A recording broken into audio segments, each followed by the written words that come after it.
I know you lit the match, Grace, you cheating witch!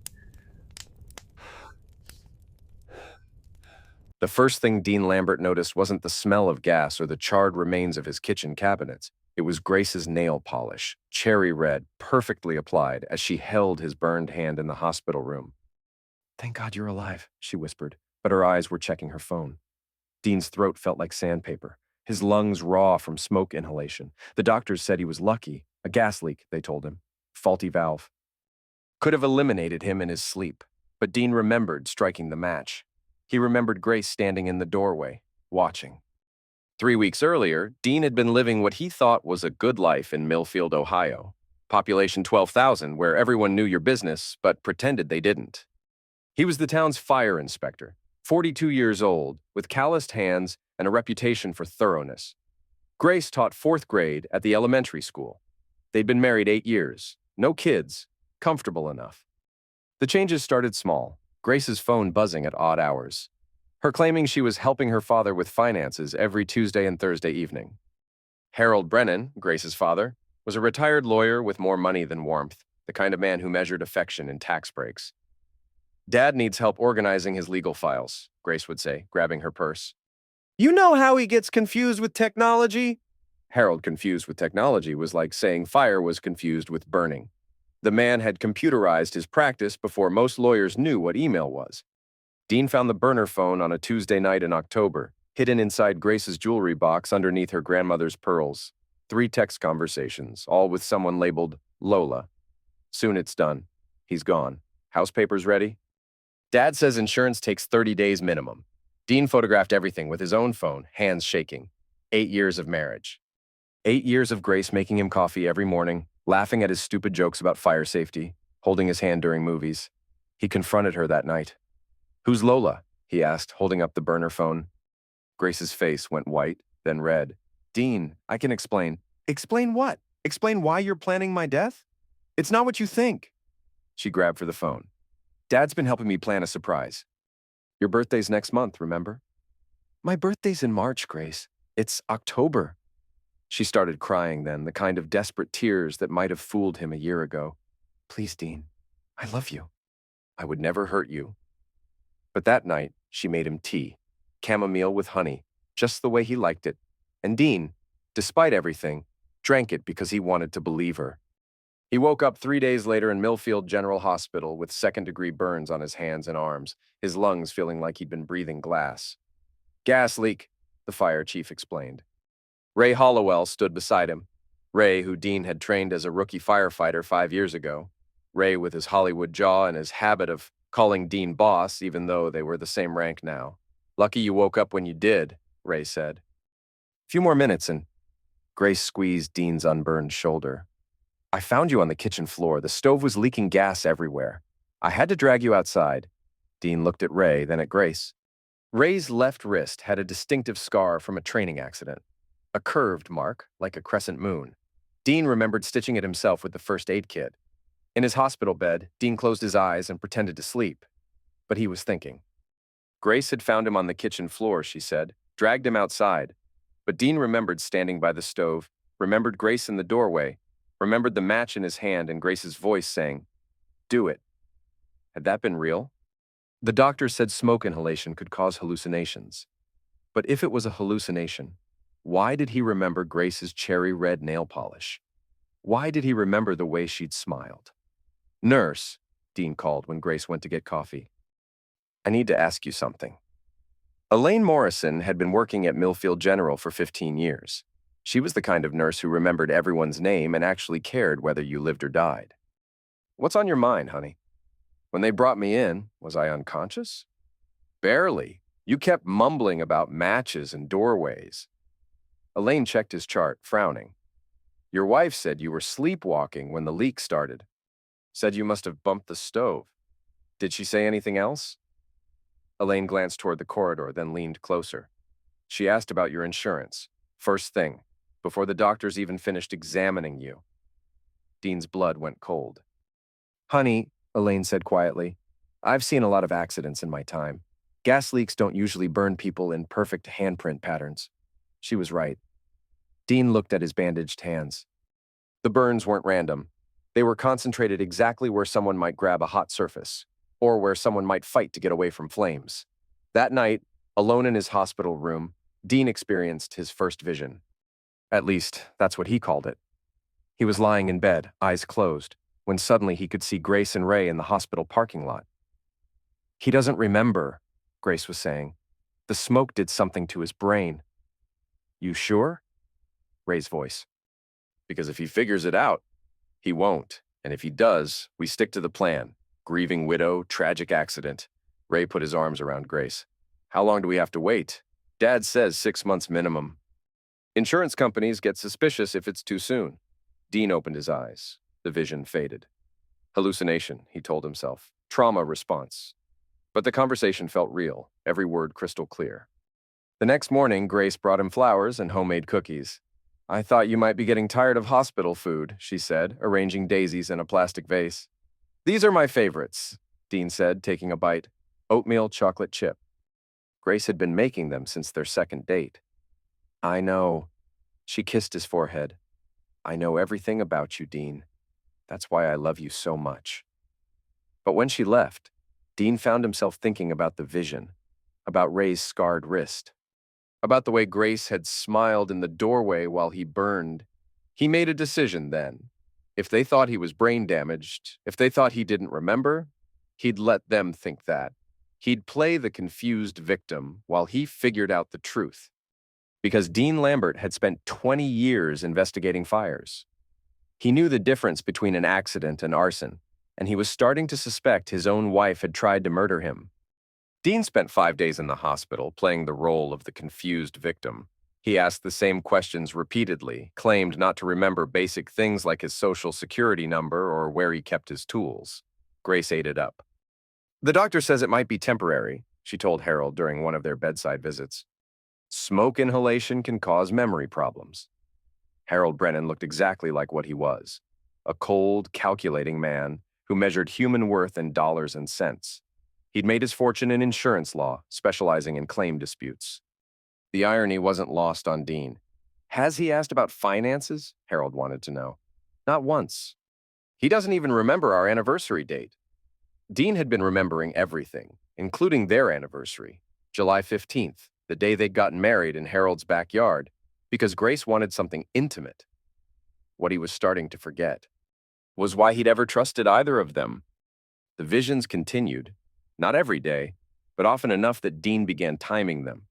They usually lasted 5 to 10 minutes, always showing him real-time scenes he couldn't possibly be witnessing. Grace and Ray at the Sunset Motel on Route 9. Harold coaching Grace on which tears worked best in front of insurance investigators. Ray practicing his shocked colleague expression in his bathroom mirror. Elaine noticed Dean's improvement before anyone else. "You're remembering more, aren't you?" she asked during his final night in the hospital. Dean had been caught calculating the square footage of his room, an automatic habit for a fire inspector. "A little. Want some advice?" "Always." Elaine sat on the edge of his bed.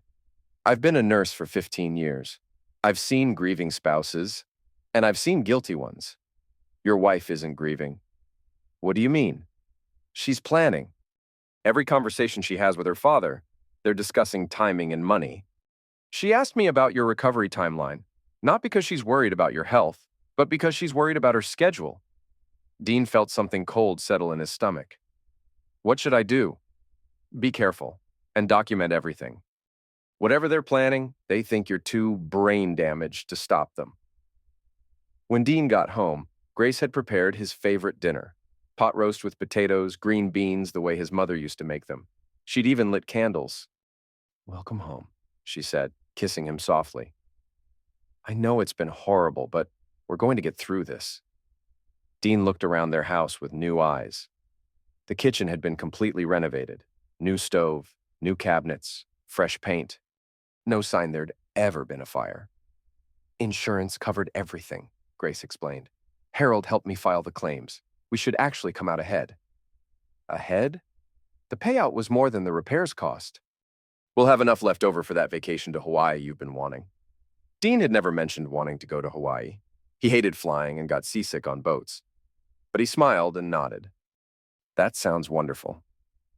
That night, While Grace slept, Dean explored his own house like a crime scene. He found receipts tucked into cookbooks, hotel charges, restaurant bills, all dated during the past 6 months while he'd been working late shifts. He found a credit card statement hidden behind their wedding photos showing purchases at Victoria's secret and expensive restaurants he'd never been to. In Grace's jewelry box, underneath the pearls where he'd found the burner phone, he discovered something new, a key to a safety deposit box at First National Bank of Millfield. The next morning, Grace announced she was going to help her father again. "He's organizing his will," she said, applying her cherry red nail polish at the kitchen table. "Wants to make sure everything's in order." "How long will that take?" "Few hours. Maybe I'll stay for dinner." "You don't mind, do you?" "With everything that's happened, I think Dad needs the company." Dean minded. He minded a lot. But he smiled and said, "Of course not. Take all the time you need." As soon as Grace left, Dean got to work. 20 years as a fire inspector had taught him about evidence preservation and surveillance techniques. He drove to Radio Shack in the next town over and bought everything he needed: motion-activated cameras, digital voice recorders, GPS tracking devices. He installed cameras in their bedroom, the living room, and Harold's study. Grace had given him a key years ago for emergencies. He planted tracking devices on Grace's car and inside her purse. He recorded every phone conversation and photographed every document he could find. The first major breakthrough came on a Thursday evening. Dean was supposedly napping when Grace brought Ray home. "Are you sure he's asleep?" Ray asked as they settled onto the living room couch. "He takes those pain pills every night." "He'll be out for hours." Dean watched through a crack in the bedroom door as his wife of 8 years kissed another man in their living room. Ray's hands were all over her, and Grace was laughing, actually laughing. "God, I missed this," she said. "Having to pretend I care about him is exhausting." 6 more months, Ray said. "Then we can be together for real." "Unless he remembers." "He won't. Look at him. He can barely tie his shoes." "The smoke did something to his brain." Grace straddled Ray on the couch. "What if it didn't? What if he's faking?"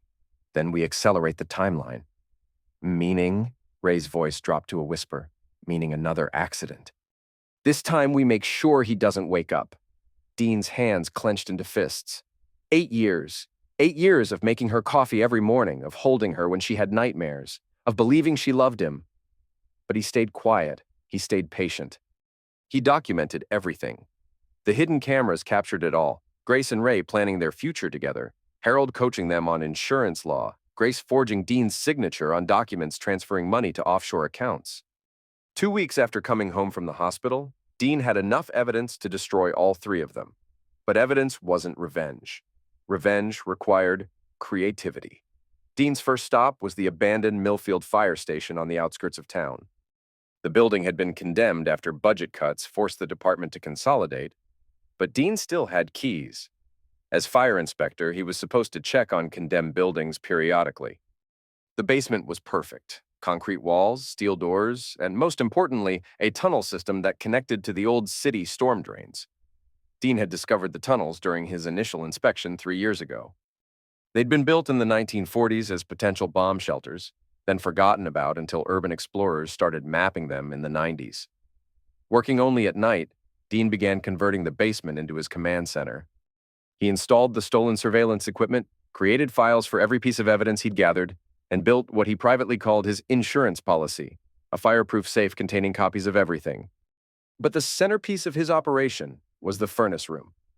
Dean had always been good with his hands, and 20 years of fire investigation had taught him about accelerants, ignition patterns, and the precise chemistry of controlled burns. He wasn't planning to eliminate anyone. Dean wasn't a murderer, regardless of what Grace and Ray thought about him. But he was planning to leave marks that would last forever. The branding iron was Ray's idea, actually. Dean had been listening to one of their recorded conversations when Ray joked about marking his territory. "I should brand you," Ray had told Grace. "Let everyone know you're mine." Grace had laughed. "What would you use? Your initials? Yours?" "Yeah, G, for Grace." "Right here?" He'd touched her hip. "So every time you look in the mirror, you remember who you belong to." Dean had smiled in the darkness of his car. Ray wanted to mark Grace. Dean would mark Ray. The iron took 3 days to forge. Dean used salvaged steel from the old fire station, heating it with a welding torch he'd borrowed from the city maintenance department. The letter G was 2 inches tall, designed to burn deep and scar permanently. While he worked, Dean researched Ray's schedule. The man was predictable: gym every Monday, Wednesday, and Friday at 6 a.m., coffee with his firefighter buddies every Tuesday, dinner with his mother every Sunday. And every Thursday night, he drove to the abandoned grain elevator on the north side of town to smoke marijuana and text Grace. Dean knew because he'd been following him. On the third Thursday of October, Dean sent Ray a text from Grace's phone. "Meet me at the old fire station tonight, 8 p.m. I have a surprise for you." Ray showed up at 7:55, eager and unsuspecting. He found the basement door unlocked, just as the text had promised. "Grace?" he called, descending the stairs. "You down here?" The basement was dark, except for red emergency lighting Dean had rigged to create atmosphere. Ray moved cautiously, calling Grace's name. "Right here," Dean said, stepping out of the shadows. Ray spun around, his face cycling through confusion, recognition, and fear. "Dean? What are you doing here?" "Waiting for you. Look, man, I don't know what Grace told you. She didn't tell me anything. I saw for myself."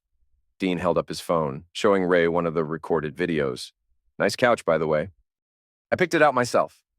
Ray's hand moved toward his pocket, probably reaching for his phone or keys. Dean was faster. 20 years of firefighting kept a man in shape. The fight was brief, but violent.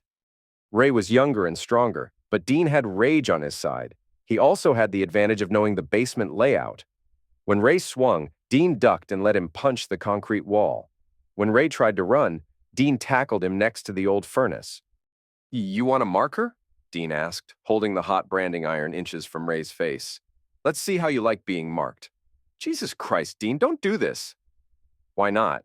You were planning to eliminate me. Again." Ray's eyes went wide. "Eliminate you?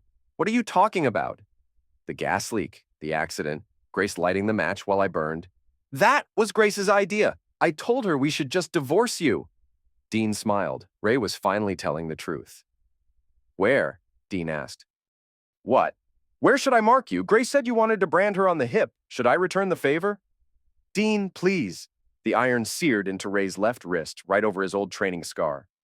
Ray's scream echoed through the basement, a sound of pure agony that lasted exactly 7 seconds before he passed out. When Ray came to, Dean was bandaging the wound with professional efficiency. "Congratulations," Dean said. "You're now permanently marked with Grace's initial. Every time you look at your wrist, you'll remember why you don't steal another man's wife." Ray was crying, great gasping sobs of pain and humiliation. "You're insane!" "Maybe, but I'm not a murderer, unlike you and Grace." Dean helped Ray to his feet. "Here's what's going to happen. You're going to go home and think about your life choices. You're not going to tell Grace about this conversation. You're not going to contact the police. You're going to pray I don't decide to escalate things. And if I don't?" Dean showed Ray a tablet displaying dozens of surveillance videos, Grace forging documents, Harold discussing murder for insurance money, Ray talking about accelerating the timeline. Then everyone in Millfield gets to see what a lying, cheating would-be murderer looks like. Ray stumbled up the basement stairs, clutching his branded wrist. Dean watched him drive away, then cleaned up the basement and drove home. Grace was waiting for him with hot cocoa and concerned eyes. "Where were you?" "I was worried sick. Couldn't sleep. Took a drive." She felt his forehead. "You seem tense. Everything okay?" Dean kissed her cheek, tasting her perfume and lies. "Everything's perfect." But Ray was already calling Grace's phone, and Dean could hear every word through the surveillance equipment he'd planted. "He knows," Ray was saying. "He knows everything. And Grace, he's not brain damaged. He's been faking the whole time." Grace's face went white. She stepped into the bathroom, probably thinking Dean couldn't hear her. "What do you mean he knows?" "I mean, he showed me videos of us together. He branded me, Grace. He put your initial on my arm with a hot iron." "Branded you? Like cattle? I'm not dying for you." "Find another way to get his money." Grace ended the call and stared at herself in the bathroom mirror. When she came out, she was smiling again. "Everything okay?" Dean asked. "Of course. Why wouldn't it be?" But Dean could see her mind working, calculating, planning. If Ray wouldn't help her anymore, she'd need another approach. And Grace Brennan had never been a woman who accepted defeat. Grace's next move was predictable. She called her father. Dean listened to their conversation through the bug he'd planted in Harold's study. They met the following evening at Harold's house, a sprawling colonial that screamed old money and older secrets. "Ray's compromised," Grace told her father. "Dean did something to him. He won't help us anymore." Harold poured himself a whiskey. He hadn't offered one to Grace, Dean noticed. Even in criminal conspiracy, Harold maintained his emotional distance from his daughter. What did Dean do? Ray said he branded him. I thought he was exaggerating, but I saw the bandage. It's bad, Dad. Ray's scared. Then we proceed without Ray. How? We needed him to make the second accident look believable. A fire captain confirming equipment failure. That's credible. Without Ray's testimony, the insurance company will investigate. Harold sat behind his mahogany desk, the same desk where he'd coached Grace on seduction techniques 8 years ago. Dean had found the recordings in Harold's safe. Hours of Harold teaching his daughter how to identify wealthy, lonely men and exploit their vulnerabilities. Dean hadn't been Grace's first victim. He'd been her most successful. "We don't need Ray," Harold said finally. "We need Dean to have an accident that doesn't require explanation. Something obvious. Heart attack, stroke, car accident. He's 42 and healthy. Health is a temporary condition, especially for someone with high blood pressure." Dean didn't have high blood pressure, but Harold was already reaching for his phone. "I have a contact at the pharmacy, someone who can modify prescriptions." "Dad, no, I'm not poisoning him slowly." "That could take months." "Not poison, overdose, his pain medication, tragic accident, man takes too many pills while struggling with trauma from the fire. Very believable." Grace considered this. "How long would it take? A week, maybe 2. Depends on dosage and timing." Dean had heard enough. He left Harold's study and drove home, his mind racing with possibilities. They were planning to eliminate him within 2 weeks. He had that long to destroy them first. The next morning, Dean made phone calls. His first call was to Janet Hollowell, Ray's wife. Janet was a kindergarten teacher at Grace's school, a quiet woman who'd always seemed uncomfortable around her husband's colleagues. "Janet, it's Dean Lambert." "Dean, how are you feeling? Ray told me about the accident." "Better every day. Listen, I was wondering if you and Ray might want to come over for dinner this weekend. Grace has been wanting to cook for friends." A pause. "That's sweet, but Ray's been working a lot lately. Double shifts." Dean pulled up his surveillance footage on his laptop. Ray's car had been at the Sunset Motel for 3 hours the previous afternoon. "Well, if he changes his mind, let me know." "Oh, and Janet, if you ever need to talk about anything at all, you can call me." Another pause. "Okay, thanks, Dean." Janet knew. Maybe not the details, but she knew something was wrong with her marriage. Dean's second call was to Captain Steve Morrison at the fire department. Steve was Elaine's husband and Dean's former supervisor. "Steve, I need a favor." "Name it." "I need access to Ray Hollowell's personnel file." "Dean, you know I can't." "Steve, I'm asking as a friend. Something's not right about my accident." Steve was quiet for a long moment. "What kind of not right?" "The kind that might get more people hurt if we don't figure it out." "Come by tonight after shift change." "And Dean?" This conversation never happened. Ray's personnel file made for interesting reading. 3 complaints from female colleagues about inappropriate behavior. 2 incidents involving missing equipment that was later found in Ray's personal vehicle. 1 formal reprimand for drinking on duty. But the most interesting item was Ray's insurance information. He'd recently increased his life insurance coverage to $500,000 and listed Grace as his secondary beneficiary. Grace was hedging her bets. If she couldn't eliminate Dean cleanly, she'd eliminate Ray too and collect on both policies. Dean photographed everything and returned the file to Steve. "Find what you were looking for?" Steve asked. "More than I wanted to." "Need backup?" Dean considered it. Steve Morrison was a good man, but this was personal. "Not yet, but I'll let you know." Dean's third call was to Dr. Patricia Vance, his physician. Dr. Vance had been treating Dean's family for 15 years, and she'd been the one to prescribe his pain medication after the fire. "Dr. Vance, this is Dean Lambert. I have a question about my prescription." "What's wrong?" "Nothing's wrong exactly. But I've been getting confused about dosages. My wife's been helping me keep track, but I want to make sure I'm not taking too much." "What medication are you referring to?" "The OxyContin you prescribed after the fire, Doctor." Vance was quiet for a moment.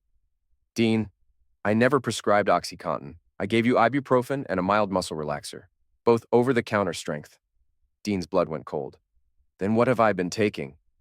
Bring me the bottles. All of them. I want to see exactly what you have. Dean drove to Dr. Vance's office with every pill bottle Grace had given him. Dr. Vance examined them with growing alarm. Dean, these aren't your prescriptions. The labels are fake. Good quality, but fake. And this, she held up a bottle of white pills, this is fentanyl, very high dosage. Fentanyl? A synthetic opioid, 50 times stronger than illicit chemical. If you'd been taking these as directed, you'd be dead. But I have been taking them. Dr. Vance looked confused. That's impossible. Your blood work from last week showed no traces of opioids. Dean thought about the pills Grace brought him every night with a glass of water. He thought about his habit of palming magic tricks he'd learned as a kid, making coins disappear and reappear. He'd been palming the pills without realizing it. Old muscle memory from childhood. Grace thought she was poisoning him slowly, but he'd been unconsciously saving his own life. Dr. Vance, I need you to do something for me. What? I need you to call the police. But Dr. Vance was already reaching for her phone. Dean, someone's been trying to eliminate you. This is attempted murder. I know, and I know who. Detective Mike Torres had been working homicide for 12 years, but he'd never seen a case quite like Dean Lambert's. The evidence was overwhelming. Surveillance videos, forged prescriptions, financial records showing systematic theft, recorded conversations discussing murder for insurance money. This is enough to put all three of them away for life, Torres said, reviewing Dean's files. Your wife, her father, and Ray Hollowell. Conspiracy to commit murder, insurance fraud, identity theft. The DA is going to love this. I don't want them in prison, Dean said. Torres looked confused. What do you want? I want them destroyed, completely. Everything they've worked for, everything they think they are. I want them to lose it all in the most public way possible. Dean, I understand you're angry. Angry doesn't cover it. They tried to burn me alive. They've been slowly poisoning me for weeks. Grace has been stealing money from our accounts while pretending to nurse me back to health. I want justice, detective. Real justice. Torres leaned back in his chair. What did you have in mind? Dean smiled. Have you ever heard of the Millfield Fire Safety Expo? The Fire Safety Expo was an annual event where local fire departments demonstrated equipment and educated the public about fire prevention. This year's expo was scheduled for the Saturday before Halloween in the high school gymnasium. Dean had been scheduled to give a presentation on residential fire safety, the kind of boring technical talk that usually drew maybe 30 people. This year was going to be different. Dean spent the week preparing his presentation with the thoroughness of a prosecutor building a case. He edited hours of surveillance footage into a compelling narrative, complete with timestamps and audio enhancement. He gathered financial records, forged documents, and recorded phone conversations into a comprehensive timeline of the conspiracy against him. He also made some strategic phone calls. To Janet Hollowell. Janet, I think there are some things about Ray you should know. Can you meet me at the Fire Safety Expo on Saturday? To Grace's principal at the elementary school. There are some concerns about Grace's conduct that I think you should be aware of. To Harold's former law partners. I have information about Harold Brennan that might affect your firm's reputation. To Ray's fellow firefighters, you might want to see what Ray's been doing in his spare time. By Friday evening, Dean had confirmed that nearly half the town would be at Saturday's expo. Grace was even planning to attend. I'm so proud of you for getting back to work, she told him, applying her cherry red nail polish at the kitchen table. It shows real courage after everything that's happened. Thanks, Dean said, watching her paint her nails with steady hands. The same hands that had forged his signature and tried to poison him. Your support means everything to me. Saturday morning arrived crisp and clear, perfect weather for destroying 3 lives. Dean arrived at the high school early to set up his equipment. The gymnasium was already buzzing with activity. Fire trucks on display, smoke detectors being demonstrated, children trying on firefighter helmets. Grace arrived at 10 a.m., looking beautiful in a blue dress Dean had bought her for their anniversary. She kissed his cheek and found a seat in the front row. Break a leg, she whispered. Harold arrived 20 minutes later, looking distinguished in his expensive suit. He nodded to Dean with what might have been approval. Ray was the last of the conspirators to arrive. Dean could see the bandage on his wrist where the G was healing. Ray took a seat in the back, probably hoping to avoid attention. At 11 a.m., Dean was introduced by Captain Morrison as a dedicated public servant who's overcome tremendous personal challenges this year. The audience applauded politely as Dean approached the podium. He looked out over the crowd, 300 people, maybe more. Grace was smiling encouragingly. Harold was checking his phone. Ray was studying the exit signs. "Good morning," Dean said into the microphone. "I'm here to talk about fire safety. But first, I want to share a personal story about what happens when people you trust try to burn you alive." Grace's smile faltered. Harold looked up from his phone. Ray started to stand, then sat back down. Dean clicked his remote, and the screen behind him filled with surveillance footage of Grace and Ray kissing on Dean's living room couch. The audience gasped. Someone near the back said, "Oh my God. This is my wife, Grace Lambert, and Ray Hollowell from our fire department. They've been having an affair for over a year." Grace shot to her feet. "Dean, stop this." "Why? Because it's embarrassing? Because everyone's watching?" The next video showed Grace forging Dean's signature on insurance documents while Harold coached her. The audio was crystal clear. "This is Grace with her father, Harold Brennan, discussing how to steal my retirement money and make it look legal." Harold was already moving toward the exit, but Dean had anticipated this. "The doors are locked," Dean announced. Fire safety protocol. Once a presentation begins, exits remain sealed until completion. Don't worry, it won't take long. The next series of videos showed Grace's visits to the pharmacy, Harold's meetings with the insurance company, and Ray discussing accelerating the timeline for Dean's death. "They tried to eliminate me," Dean continued conversationally. "The gas leak that put me in the hospital? Grace caused it. The pain medication I've been taking? Fentanyl, strong enough to eliminate a horse? The second accident they were planning? Well, let's listen to them discuss it." Ray's voice filled the gymnasium. "We give him a push. If it fails, call Dad. He'll handle it." People were pulling out their phones, recording everything. Grace was crying, but they weren't the manipulative tears Dean remembered. These were real tears of genuine despair. "The fascinating thing about fire investigation," Dean said, "is that it's all about evidence. Burn patterns, accelerant residues, witness statements. In this case, the evidence is overwhelming." He clicked to the final video. Grace standing in their kitchen doorway, watching Dean strike the match that would burn down their kitchen and nearly eliminate him. "Ladies and gentlemen, this is what attempted murder looks like." The gymnasium erupted in chaos. People were shouting, phones were flashing, and Grace was pushing through the crowd toward the locked doors. Detective Torres and 3 other officers entered through the emergency exits. They'd been waiting outside, just as Dean had arranged. "Grace Lambert," Torres called out, "you're under arrest for attempted murder, insurance fraud, and conspiracy."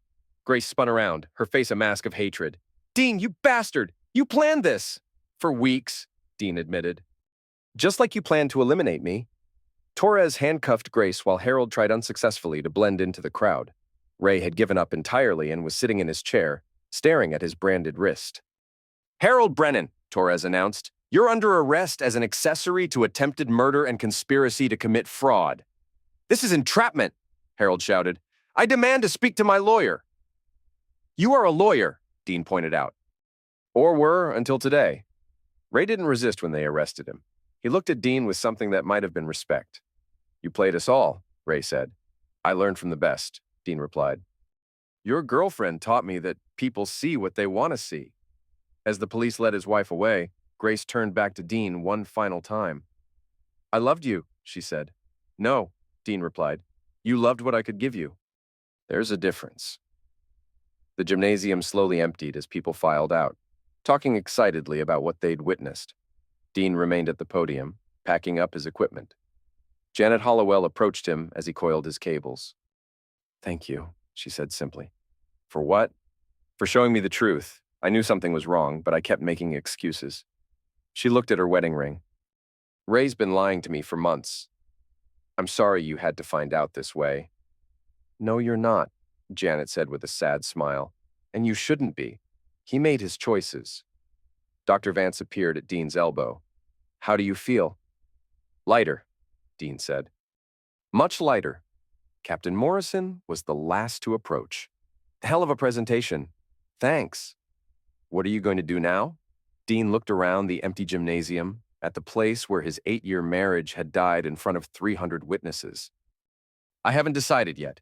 Well, when you do decide, let me know. The fire department could use someone with your investigative skills. Dean smiled. I'll think about it. The trials were a media sensation that lasted through the winter and into spring. Grace's defense attorney tried to argue temporary insanity brought on by financial stress. Harold's lawyer claimed he was simply giving legal advice to his daughter. Ray pleaded guilty to conspiracy and got the lightest sentence, 5 years with possibility of parole in 3. Grace got 15 to life. Harold got 25 to life. Dean attended every day of their trials, sitting in the front row where they could see him. He never spoke to reporters or gave interviews. He just watched as the justice system methodically destroyed the people who had tried to destroy him. The house sold in April for more than Dean had expected. The notoriety had made it famous locally, and a true crime podcaster from Columbus bought it as a research investment. Dean didn't care what happened to it. He kept only what fit in his truck, some clothes, his tools, and a photo of his parents who had died when he was 25. Everything else, furniture, dishes, wedding gifts, 8 years of accumulated married life, went to Goodwill or the dump. On his last day in Millfield, Dean drove to the cemetery where his parents were buried. He'd visited their graves every month for 17 years, but this would be his final visit. I'm leaving, he told them, placing fresh flowers on their headstones. I know you liked Grace, but she wasn't who we thought she was. The wind rustled through the oak trees his mother had loved. Dean stood there for a long time, remembering Sunday dinners and birthday parties, and all the times Grace had charmed his parents with her smile and her homemade cookies. His mother would have been devastated to learn the truth. His father would have wanted to eliminate Grace himself. Maybe it was better they weren't here to see it. Dean's next stop was the old fire station where he'd branded Ray. The building was scheduled for demolition in the fall. The city had finally decided to sell the land to developers. Dean wanted to see it one more time. The basement was exactly as he'd left it, except for a few beer cans left by urban explorers.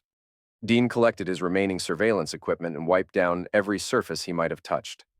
20 years in fire investigation had taught him about evidence preservation.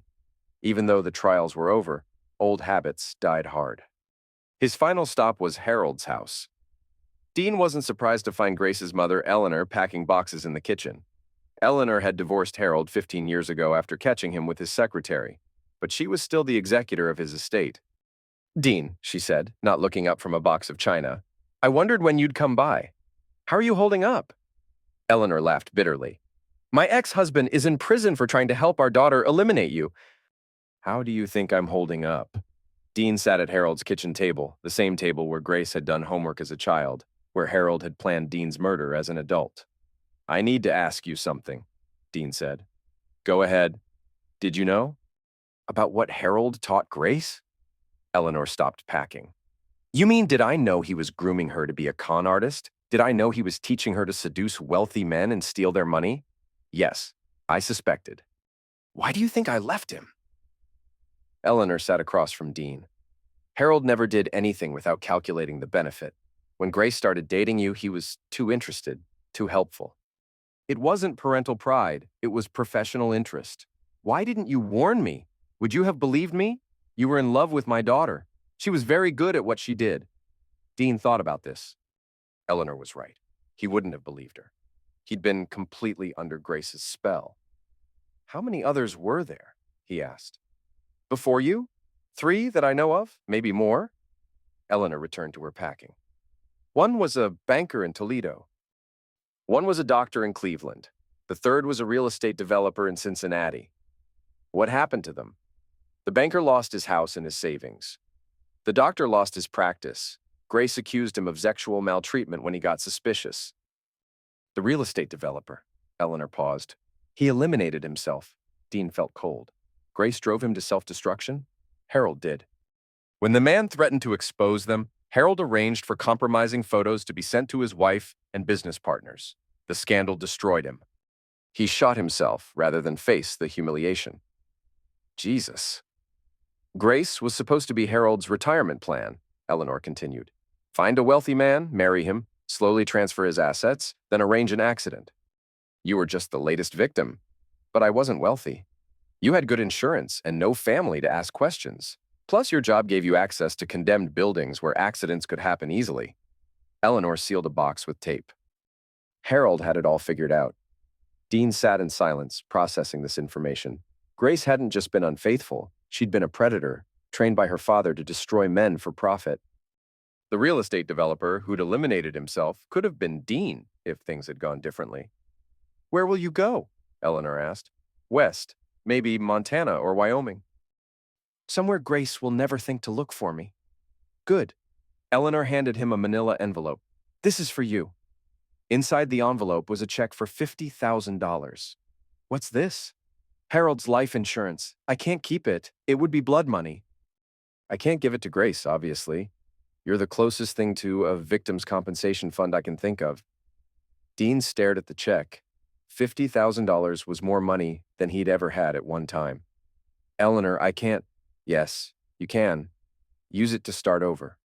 Use it to build a life Harold and Grace can never touch." Dean folded the check and put it in his wallet. "Thank you. Don't thank me, just live well." That's the best revenge against people like them. Dean left Millfield on a Tuesday morning in May, driving west on Interstate 70 with everything he owned in the back of his pickup truck. He didn't have a destination in mind. He'd know the right place when he saw it. 3 days later, he found it in Durango, Colorado. It was a small town nestled in the mountains, far from Ohio and everything that reminded him of Grace. The local fire department was hiring, and the chief seemed impressed with Dean's experience. "You come highly recommended," Chief Martinez said, reviewing Dean's resume. "Captain Morrison spoke very highly of your work. I hope I can live up to that." "Why the career change?" Ohio to Colorado is a big move. Dean had prepared for this question. "Personal reasons? I needed a fresh start." Chief Martinez nodded. "We all need fresh starts sometimes. When can you begin?" "Tomorrow, if you need me." Dean found an apartment overlooking the Animas River, a small place with huge windows and a view of the mountains. He bought new furniture, hung new pictures, and slowly began building a life that had nothing to do with Grace or Harold or the man he used to be. The nightmares stopped after a month. The anger took longer to fade, but eventually it transformed into something more useful, a determination to never again let someone manipulate him. Dean dated occasionally, but never seriously. He'd learned the warning signs: too much interest too soon, questions about finances disguised as caring, the subtle probing for vulnerabilities. He'd become an expert at recognizing predators because he'd been prey. 2 years after leaving Ohio, Dean got a letter forwarded from his old address. The return address was the Ohio Department of Corrections. "Dean, I know you probably don't want to hear from me, but I needed to write this. I'm sorry. Not sorry I got caught. Sorry for what I did to you. You didn't deserve any of it. Ray told me what you did to his wrist. I'm glad you hurt him. He deserved worse. I wanted you to know that I never loved him. I know that probably doesn't matter to you, but it's true. He was just part of the plan. The only person I ever loved was you, and I destroyed it because I'm exactly what my father made me. I don't expect forgiveness. I just wanted you to know that somewhere in all the lies, the love I felt for you was real. Grace P.S. Harold died last month. Heart attack. I thought you should know." Dean read the letter twice, then burned it in his fireplace. Grace was still trying to manipulate him even from prison. The declaration of love, the apology, the news about Harold's death, it was all calculated to make him feel something for her. It didn't work. 3 years after leaving Ohio, Dean was promoted to fire marshal for the entire county. 4 years after leaving, he bought a house in the mountains with a view that stretched for miles. 5 years after leaving, he met Sarah, a veterinarian, who made him laugh and never asked about his past until he was ready to share it. He told her the truth on their first anniversary, expecting her to run. Instead, she said, "Thank you for trusting me with that. Doesn't it bother you that I was so stupid?" "You weren't stupid. You were trusting. There's a difference." Sarah was right, but it took Dean years to understand the distinction. Dean was fighting a forest fire outside Silverton when he got the call. A wildfire had jumped the containment lines, threatening a subdivision of expensive vacation homes. He was coordinating water drops when his satellite phone rang. "Marshal Lambert? This is Detective Torres from Ohio. We spoke years ago about the Grace Lambert case." Dean stepped away from the command truck. "I remember. What can I do for you?" "Grace Lambert was found dead in her cell this morning. Apparent self-destruction. I thought you should know." Dean watched smoke rise from the mountainside, feeling nothing. How? Hanged herself with bedsheets. Left a note saying she couldn't live with what she'd done. Any other details? The note mentioned you. Said she hoped you'd found peace. Even in death, Grace was trying to control the narrative. She wanted Dean to feel guilty, to wonder if his revenge had driven her to self-destruction. Marshall, you still there? I'm here, thanks for calling. How are you doing? Really? Dean looked around at his crew. Good men and women who respected him, trusted him, would risk their lives following his orders. He thought about Sarah waiting at home, probably cooking dinner and watching the news coverage of the fire. He thought about the life he'd built from nothing after Grace had tried to destroy him. I'm doing fine, Dean said. Better than fine. Good, I'm glad. Dean ended the call and returned to fighting the fire. The flames were contained by evening, the subdivision saved. His crew celebrated at a local bar, buying rounds and telling stories about close calls and narrow escapes. Dean raised his beer with the rest of them, but his mind was elsewhere. Grace was dead. Harold was dead. Ray was probably out of prison by now, living somewhere with a scarred wrist and a ruined reputation. The people who had tried to destroy him were gone, but Dean was still here. Still fighting fires, still saving lives, still building something meaningful with Sarah. That evening, Sarah found him sitting on their deck, staring at the stars. Rough day? She asked, settling beside him. Grace is dead. Sarah was quiet for a moment. How do you feel about that? Free, Dean said, surprising himself with the honesty. Finally free. Sarah took his hand. Good. They sat in comfortable silence, watching the stars and listening to the wind in the pines. Dean thought about the man he used to be, the trusting fire inspector who'd believed his wife when she said she loved him. That man was gone, burned away like everything else in the fire that had started his new life. But something better had risen from those ashes, something stronger, wiser, more careful with trust, but not afraid to give it when it was earned. Dean Lambert had learned the most important lesson of his life. Sometimes the only way to put out a fire is to let it burn everything down and start fresh. The mountains stretched endlessly before them, full of possibilities and new beginnings. Dean squeezed Sarah's hand and smiled. The ember that had nearly destroyed him had instead forged him into something unbreakable. And that was revenge enough. The letter came on a Tuesday morning in March, 11 years after Dean had left Ohio. He almost threw it away. The return address was the Dayton Correctional Institution, and Dean had no interest in hearing from Grace or anyone connected to her. But something made him open it. Dean, my name is Marcus Ray. You probably remember me as Ray Hollowell. I changed my name after I got out of prison. I've been looking for you for 2 years. I know you're in Colorado. I hired a private investigator. I know about your new job, your house, your girlfriend, Sarah. We need to talk. I'm driving to Durango. I'll be at the Strater Hotel on Friday. Meet me in the bar at 8 p.m., or I start making phone calls to your new friends about who you really are. You think you won, but you only won round 1. Ray Dean read the letter 3 times, his hands perfectly steady. After 11 years of peace, the past had found him. He could ignore the letter, of course. Let Ray make his phone calls, tell his stories. Dean's life in Colorado was solid enough to survive some ancient gossip from Ohio. But Ray had mentioned Sarah. That crossed a line. Dean drove to the Strater Hotel on Friday evening, arriving exactly at 8. The bar was dimly lit and mostly empty. A few tourists, some locals, nobody who would remember faces. Ray was sitting in a corner booth, nursing a whiskey. Prison had aged him badly. His hair was gray, his face lined, and he moved with the careful deliberation of someone who'd spent years watching his back. The brand on his wrist was still visible, a perfect G scarred into his skin. Dean. Ray stood as he approached. You look good. Mountain air agrees with you. Ray, you look like hell. Ray laughed. 5 years in Mansfield Correctional will do that to a man. Dean sat across from Ray, noting the exit routes, the position of other patrons, the weight of the Glock in his shoulder holster. Old habits. What do you want? Straight to business. I like that. Ray finished his whiskey and signaled for another. I want what you took from me, which was my life, my career, my wife, my reputation. You threw all that away when you decided to help Grace eliminate me. Grace seduced me. She manipulated me just like she manipulated you. Dean studied Ray's face, looking for tells. Bees, you were planning to eliminate me before Grace ever touched you. I have the recordings. Those recordings were edited, taken out of context. Is that what you tell yourself?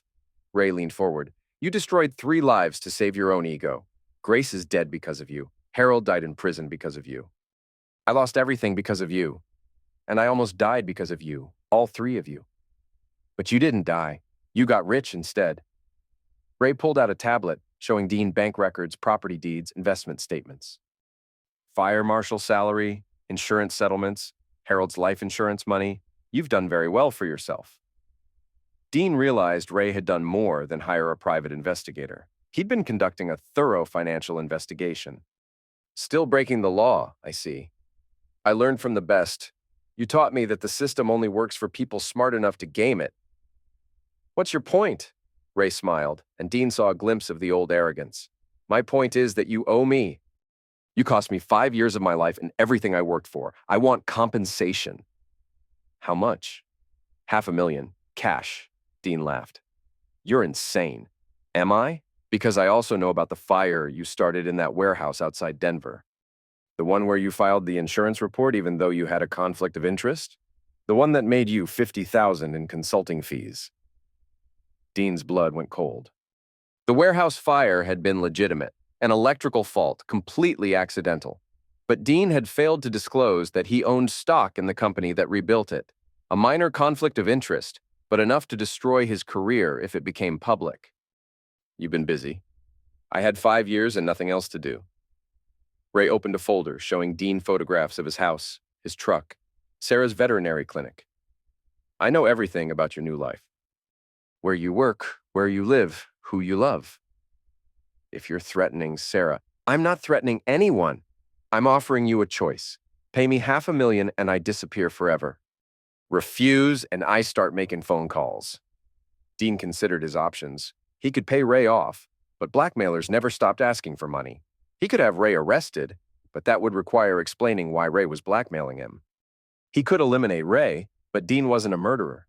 Or he could call Ray's bluff. Make your phone calls, Dean said, standing up. Tell everyone whatever you want. Ray looked surprised. You're willing to lose everything you've built here? I'm not losing anything. You are. Dean pulled out his own tablet showing Ray surveillance footage of their current conversation. The video was crystal clear, the audio perfect. You just confessed to extortion on camera. You also admitted to hacking financial records and stalking me across state lines. That's federal territory, Ray. Ray's confident expression cracked.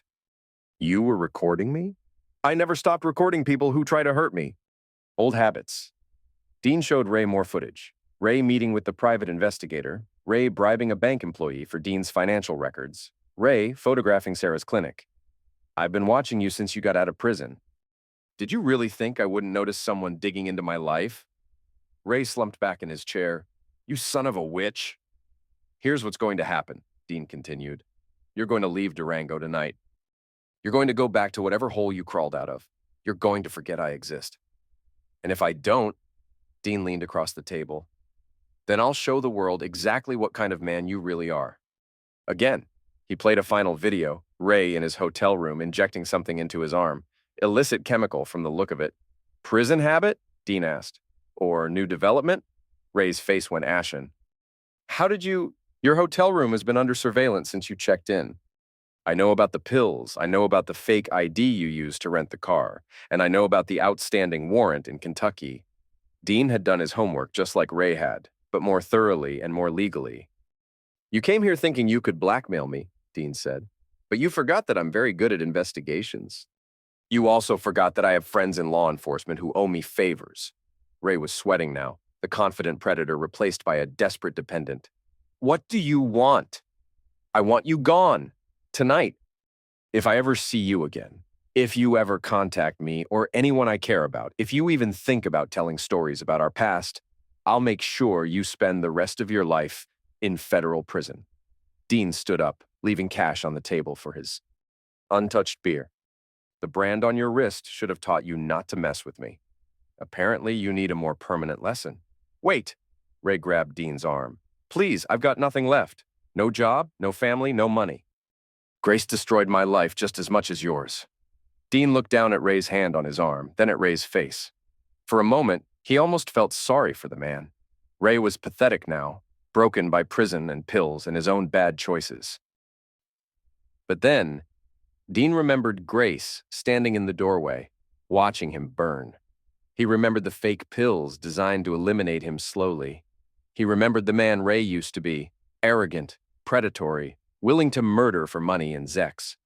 Grace didn't destroy your life, Dean said quietly. You did that yourself when you decided to help her eliminate me. Dean pulled his arm free and walked away. Behind him, Ray was crying, great, gasping sobs of a man who'd finally realized he had nothing left to lose and nowhere left to fall. Dean didn't look back. Outside the hotel, Sarah was waiting in his truck. She'd been his backup, monitoring the surveillance equipment and ready to call for help if things went badly. How did it go? She asked. It's over. Finally over. Sarah studied his face in the dashboard light. You sure? Dean thought about Ray crying in the hotel bar, about Grace dead in her prison cell, about Harold rotting in the ground. The people who'd tried to destroy him were gone or broken. The threat that had hung over him for 11 years was finally, truly finished. I'm sure. They drove home through the mountain darkness, past the life Dean had built from nothing, past the future that no one could take away from him now. Ray left Durango that night and never came back. 6 months later, Dean read about his death in a Denver newspaper, pill overdose in a motel room, no next of kin, no funeral planned. Dean felt nothing when he read the obituary. No satisfaction, no regret, no closure. Ray had simply ceased to be a problem. That evening, Dean and Sarah sat on their deck, watching the sunset paint the mountains gold and red. Any regrets? Sarah asked. Dean considered the question seriously. He thought about the man he'd been before Grace. Trusting, naive, willing to believe the best about people. That man was gone forever, burned away in a fire that had been meant to eliminate him. But the man who'd replaced him was stronger, smarter, more careful with his trust, but not afraid to give it when it was earned. He'd built a good life from the ashes of his old one. No, Dean said finally. No regrets. The mountains stretched endlessly before them, full of possibilities and new beginnings. Dean squeezed Sarah's hand and smiled. He'd learned the most important lesson of his life. Sometimes the only way to put out a fire is to control the burn. And Dean Lambert was very good at controlling fires.